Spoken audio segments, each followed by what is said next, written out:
God today doesn't ask us for pretty words. He asks us to break bread, welcome the poor, clothe the naked.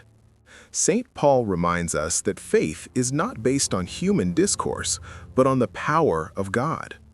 And Jesus tells us clearly, we are salt, we are light. The question is this: is our faith shining brightly, or is it fading away? Gospel of today, Sunday, February 8th, 2026. First reading. A reading from the book of the prophet Isaiah, chapter 58, verses 7 to 10.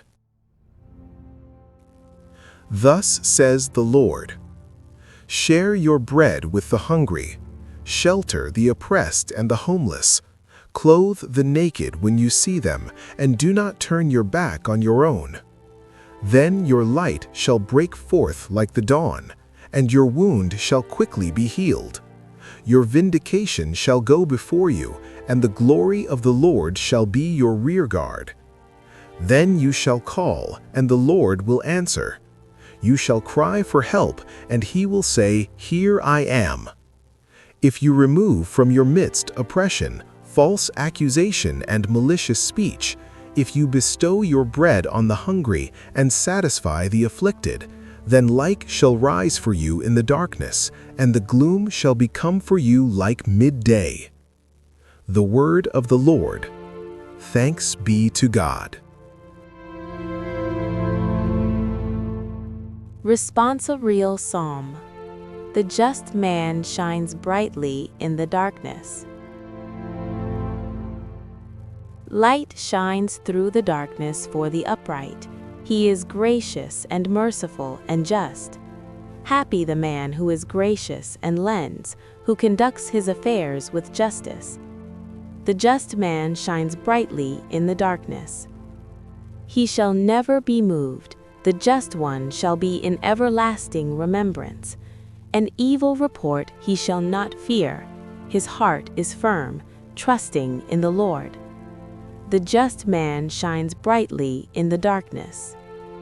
His heart is steadfast, he shall not fear.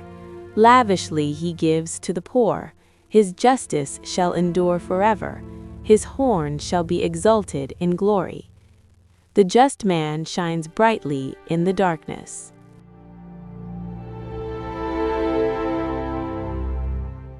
Second reading. A reading from the first letter of the Apostle St. Paul to the Corinthians, chapter 2, verses 1 to 5.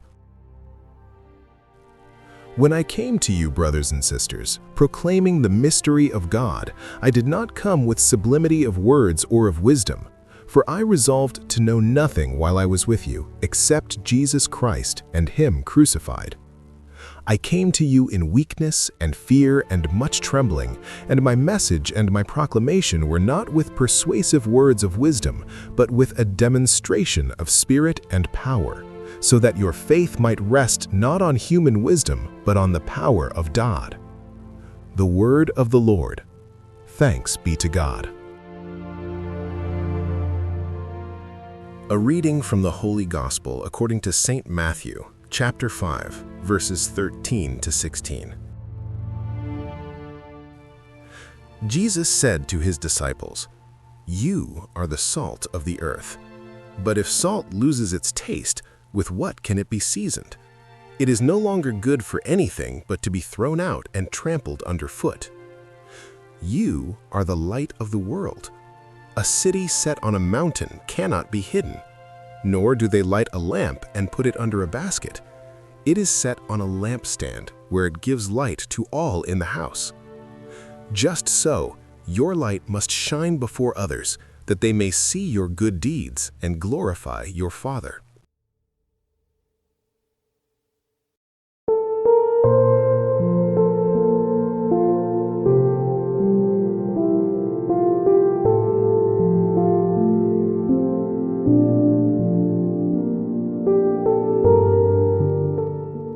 In light of today's readings, the Word calls us to live a concrete, visible, and transformative faith. God, through the prophet Isaiah, makes it clear that true religion is not limited to beautiful words or outward gestures, but manifests itself in works of mercy. Sharing bread, welcoming the poor, clothing the naked, not closing ourselves off to the suffering of those close to us. It is on this path that the light begins to shine. When faith becomes concrete charity, something new happens within and outside of us. The Lord promises that when we live in this way, our light dawns like the sunrise. Wounds begin to heal, justice walks before us, and the glory of the Lord accompanies us.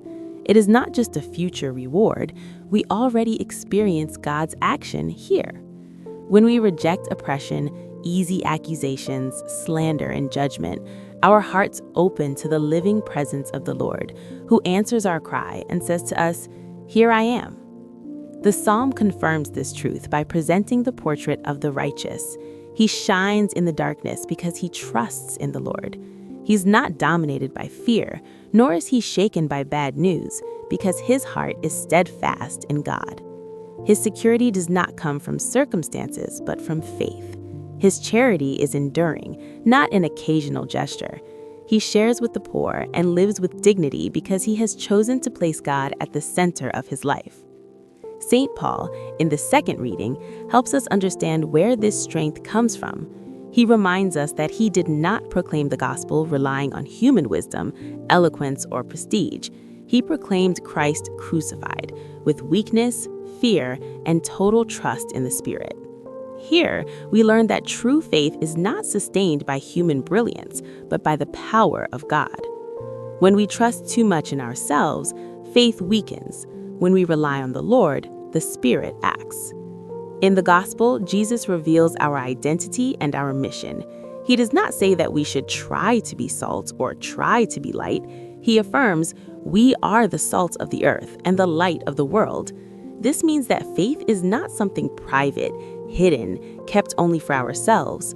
A faith that doesn't transform lives and enlighten others risks becoming bland, empty, and powerless. Jesus is very clear.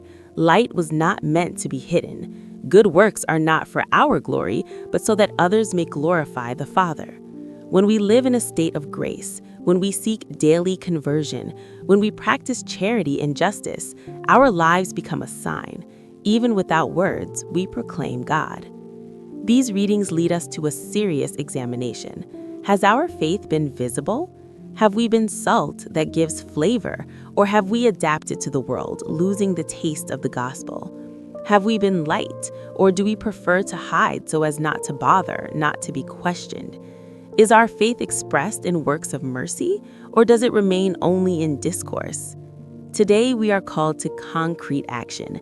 Let us make a real gesture of charity, help someone, listen to those who suffer, share something with those in need, and let us also make a sincere examination of conscience. Let us ask ourselves if we are living in a state of grace, prepared for the encounter with the Lord, or if we need to resume the path of conversion through confession and prayer. If this word has helped us today, let us help it reach more people.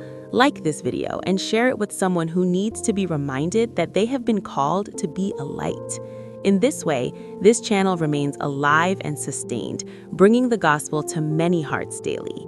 May the Lord grant us the grace not to hide our faith, to live the gospel with courage and humility, and to walk each day prepared for eternity, illuminating the world not with our own strength, but with the light that comes from Him.